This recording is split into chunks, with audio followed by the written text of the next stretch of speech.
God, hopefully it never will. So, you know, but here we're getting the incendiary things that lead to liquidation in these kinds of tracts. And I haven't read the 1820s tracts, but I really think it's really good that he, and this fellow is trying to appear very reasonable, you see. This immigration grows visibly in numbers, and the question becomes more and more serious how this alien nation can be assimilated. The Jews of Western and Southern European countries belong mostly to the Spanish branch. See, he knows his stuff, the Sephardi branch, who looks back on a comparatively proud history and which always adjusted comparatively easily to the Western way of life. So he acknowledges that Italy and the Balkans, the assimilation was fairly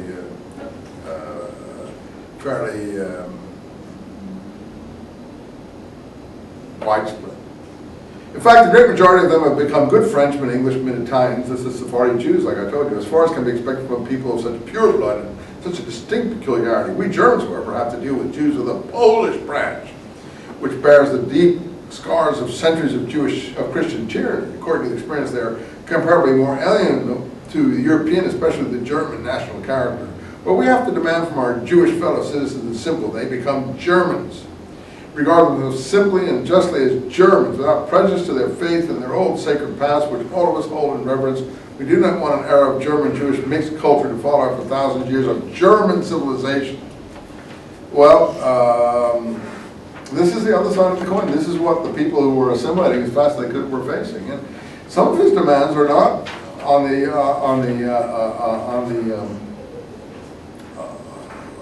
overt side outlandish, because he still wants them to become Germans. It's not like Hitler, who doesn't even want to allow them to become Germans. But he has a glorified view of what a German is. I don't know where he got this exalted view of Germans. The country had hardly become a country in the 1870s. I mean, where its glorified past is, except for a military early history of serving in Roman armies as mercenaries, I don't know. At the same time, it cannot be denied there are numerous and powerful groups among our Jews who definitely do not have goodwill, have the goodwill to become simply Germans. So he takes it back here.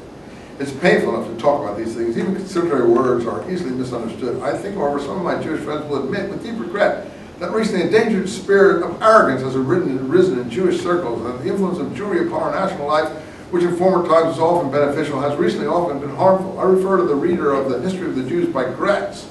What a fanatical fury against the archenemy Christianity! What deadly hatred just of the purest and most powerful opponents of German character, from Luther to Goethe to Fichte.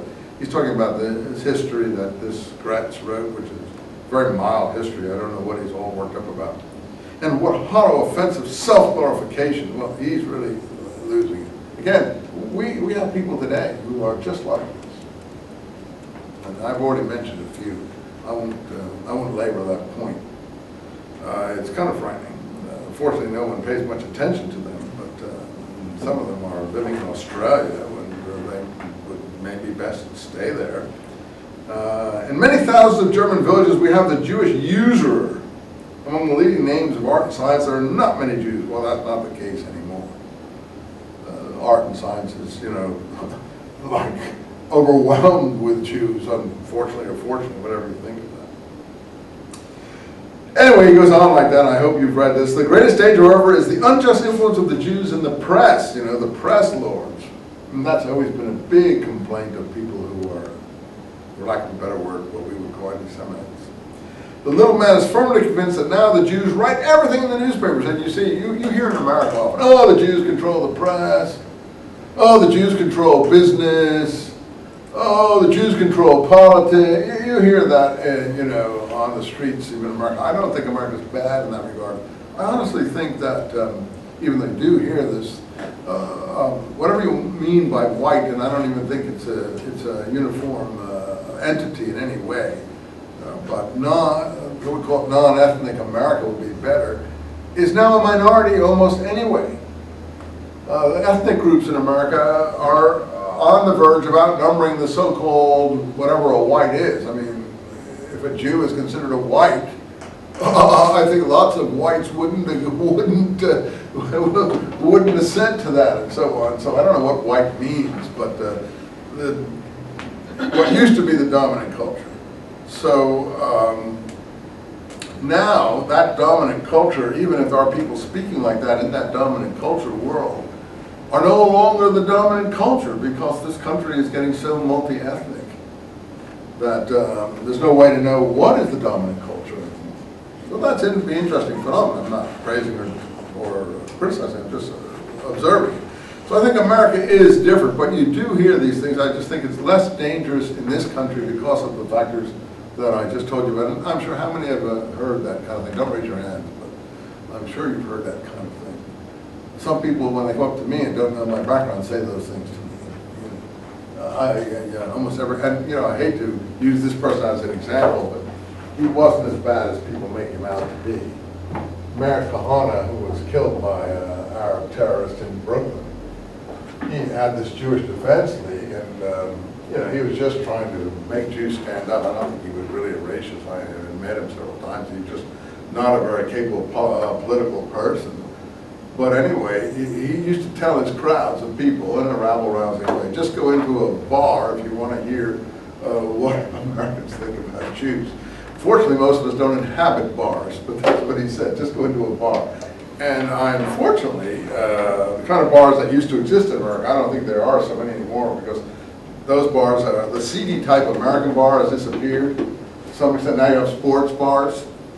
So these are different kind of, don't think your sports bar is where this is happening. This is where, we're talking about where people really go to drink.